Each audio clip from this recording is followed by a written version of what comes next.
Good morning সকলকে। আশা করি সকলেই ভালো আছে।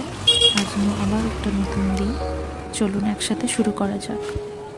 আজ সকালে দেখি বেশ ভালোই কুয়াশা পড়েছে, মানে শীতের আমেজ শুরু হয়ে গেছে। তো নিজের মতো করে দিনটা শুরু করলাম।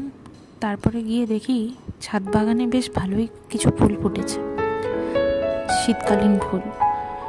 আমাদের তো গোলাপ 3-4 ধরনের আছে, তার 3-4 ধরনের ফুলগুলো দেখছি কড়ি থেকে আজকে ফুল ফুটেছে, বেশ ভালো লাগছে দেখতে। সাদাটা আর লালটা আমার বেশ প্রিয় এবং আমার মামনিরও খুব পছন্দের। এটা বেসিক্যালি বলতে গেলে যত্ন যা করার মামনিই করে। আমি টুকটাক জল টল দিই মাঝে সাঝে, তাছাড়া এমনি সার দেওয়া, গাছের গোড়াই করা সব কিছু মামনিই করে। তো এটা তারই কষ্টের ফল। একটু ফেস প্যাক লাগিয়ে নিচ্ছি, এই সামান্য একটু বেসন, হলুদ গুঁড়ো আর অরেঞ্জ পিল পাউডার দিয়ে মিক্স করে রেডি করাই থাকে।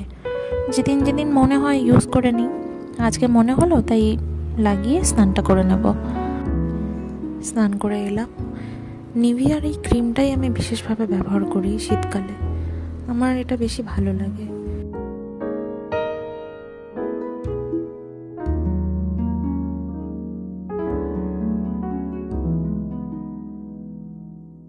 বডি ময়েশ্চারাইজার লাগিয়ে নিচ্ছি।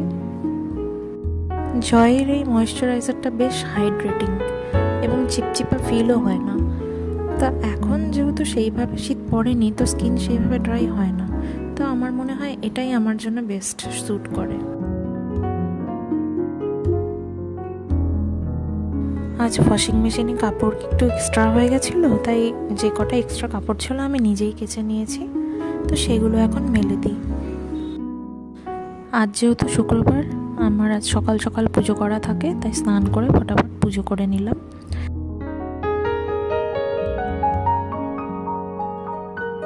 শুক্রবার করে আমি সন্তোষী মার পুজো করি, তো সেই জন্য সকাল সকাল পুজোটা করে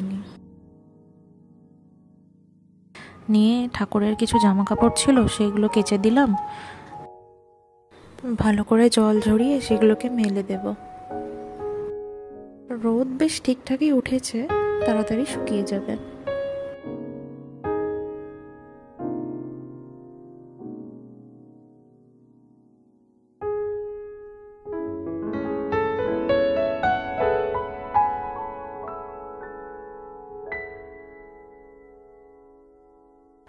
কাপড় চোপড়গুলোকে ক্লিপ দিয়ে আটকে দিই, হাওয়া হচ্ছে তো হালকা হালকা, উড়ে যাবে না।